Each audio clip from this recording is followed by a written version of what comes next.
हाँ, तो आ गए हम लोग आज एक नया लेक्चर के साथ इलेक्ट्रोस्टैटिक का।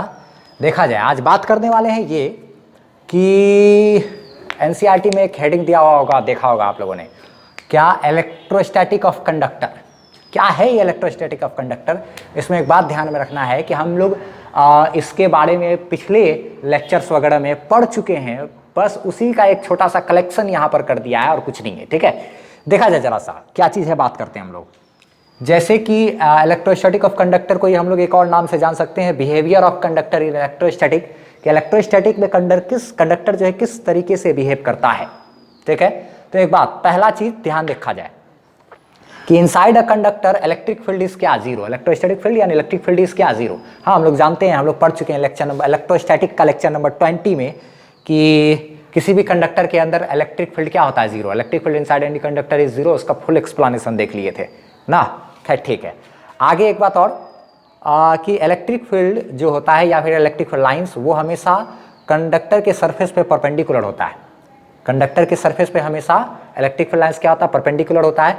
ये हम लोग इससे जस्ट पिछले वाले लेक्चर सब में पढ़े थे, इलेक्ट्रोस्टैटिक का lecture number 40।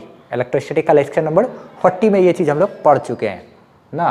Conductor as a equipotential surface, वहाँ पर बात किए थे हम लोग। खैर ठीक है, एक बात और, we can't place net charge inside any conductor. एक कंडक्टर के अंदर में अगर चार्ज रखना चाहोगे उसके बल्क में, तो नहीं रख सकते हो। इसके बारे में भी डिटेल स्टडी हम लोग पढ़ चुके हैं इलेक्ट्रोस्टैटिक का लेक्चर नंबर 22 में। ठीक है, सारा का लिंक डिस्क्रिप्शन में दे दिए हैं, उसको देख सकते हो चाहोगे तो। ठीक है, अच्छा ठीक है। उसके बाद फिर एक बात और कि all points of a conductor have same potential. Conductor का जितना भी पॉइंट होता है सारा सेम पोटेंशियल का होता है, सब पर पोटेंशियल इक्वल होता है। तो क्योंकि अगर इक्वल नहीं होगा तो law of conservation of energy का बैलेंस हो जाएगा वो। ठीक, तो ये भी हम लोग इलेक्ट्रोस्टैटिक का लेक्चर नंबर 40 में पढ़ चुके हैं। सब का लिंक रहेगा, 1 नंबर वो करके 2 नंबर 3 नंबर 4 नंबर, इसी अरेंज में सारा चीज़ रहेगा। ठीक है, सारा चीज़ लिखा हुआ है, देख लिया जाए। अच्छा, आगे बात करते हैं एक चीज़ और कि इसके जाने से पहले इस पर बात कर लेते हैं कि एक इलेक्ट्रोस्टैटिक शील्डिंग भी हम लोग पढ़ चुके हैं लेक्चर नंबर 21 में। इलेक्ट्रोस्टैटिक का लेक्चर नंबर 21 में कि किसी भी कंडक्टर के अंदर में इलेक्ट्रिक फील्ड नहीं होता है, तो अगर हम लोग कोई सेंसिटिव डिवाइस है जिसको प्रोटेक्ट करना चाहते हैं एक्सटर्नल इलेक्ट्रिक फील्ड से, तो हमको क्या करना पड़ेगा, उसको एक कंडक्टर के बॉक्स के अंदर रखना पड़ेगा ताकि बाहरी इलेक्ट्रिक फील्ड उस पर इफेक्ट न डाल सके। यही प्रोसेस मेरा इलेक्ट्रोस्टैटिक शील्डिंग कहलाता है। इसके बारे में हम लोग पढ़ चुके हैं इलेक्ट्रोस्टैटिक का लेक्चर नंबर 21 में। ठीक है, अच्छा, तो यही एक कलेक्शन था उसका। बस ध्यान रखना है, एनसीईआरटी में बहुत सारा टॉपिक आपको मिलेगा। जिस तरीके से हम जो पढ़ा रहे हैं वो टॉपिक आगे पीछे दाएं बाएं करके मिलेगा, लेकिन इलेक्ट्रोस्टैटिक में ध्यान रखना है, इलेक्ट्रोस्टैटिक में electric charge and field plus electrostatic potential तक का कॉम्बो है। ठीक है, अच्छा, उसके बाद क्या आते हैं, पोटेंशियल के बाद हम लोग डायपोल वाला टॉपिक वगैरह भी पढ़ेंगे। और एक बात ध्यान रखना है कि जो कैपेसिटेंस है, जिसको कि हम लोग ऑल ओवर इंडिया में ही कैपेसिटर के नाम से जाना जाता है, उसको सेकंड चैप्टर हम लोग बना करके पढ़ रहे हैं। इस तरीके से मेरा एनसीईआरटी का पहला 2 चैप्टर कवर हो जाएगा, इलेक्ट्रिक चार्ज एंड फील्ड और इलेक्ट्रोस्टैटिक पोटेंशियल एंड कैपेसिटेंस। नाम उसका क्या होगा, इलेक्ट्रोस्टैटिक, और दूसरा क्या होगा, कैपेसिटर। ठीक है, देखते हैं लास्ट क्या बात कर रहे हैं। हम लोग ये भी पढ़ चुके हैं इलेक्ट्रोस्टैटिक का लेक्चर नंबर 23 में कि कंडक्टर की सरफेस पे, यानी कि कंडक्टिंग सेल है, सॉलिड हो या हॉलो, उसके सरफेस पर जो क्या कहते हैं इलेक्ट्रिक फील्ड होता है, वो हम लोग जानते हैं कितना होता है। अगर इस पर चार्ज है +q, इसका रेडियस है r, तो इसके सरफेस पर जो मेरा क्या होगा, इलेक्ट्रिक फील्ड होगा, वो इलेक्ट्रिक फील्ड यहाँ पर जो होगा वो कितना होता है, E बराबर kq/r।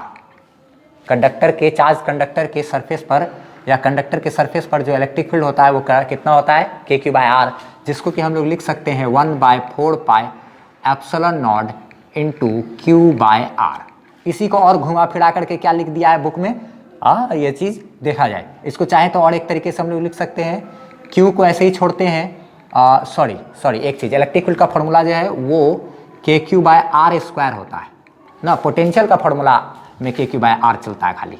अच्छा, kq क्या है, r²। k के जगह पे मान लो 1/4πε0 रख दिए, q/r² है। ठीक है, ये q को वैसे छोड़ दो, 4πr², 4πr² को एक साथ कर लो।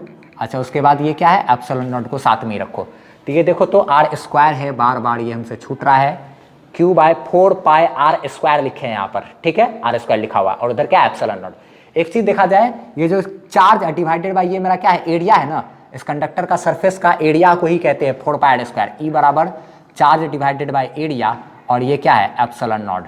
चार्ज डिवाइडेड बाई ये मेरा क्या हो गया, एरिया, और ये क्या है, चार्ज ना।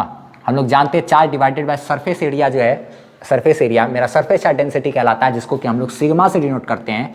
इसीलिए जो इलेक्ट्रिक फील्ड है वो हो जाएगा सिग्मा, चार्ज बटे एरिया हो गया सिग्मा, और बाई ये क्या, एप्सिलॉन नॉट।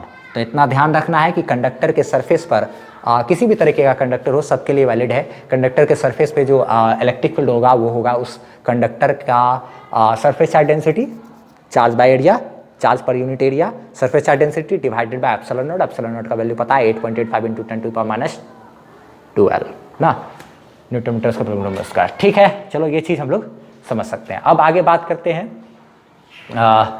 ये चीज़ इलेक्ट्रोस्टैटिक शील्डिंग तो हम लोग डिस्कस कर लिए अभी। तो ये इस तरीके से ये सारा चीज़ को एक जगह कलेक्ट किया गया है, ये बस एक तरीके का रिवीजन है, इसको ध्यान में रखना है। सिग्मा बाय एप्सिलॉन नॉट ये इंपॉर्टेंट चीज़ है। एक बार हम इस पे बेस्ड एक नीट का एक क्वेश्चन भी कराए थे, सिग्मा बाय एप्सिलॉन नॉट की मदद से अगर कराते तो और ज़्यादा आसान होता टू कॉन्सेंट्रिक सेल पर।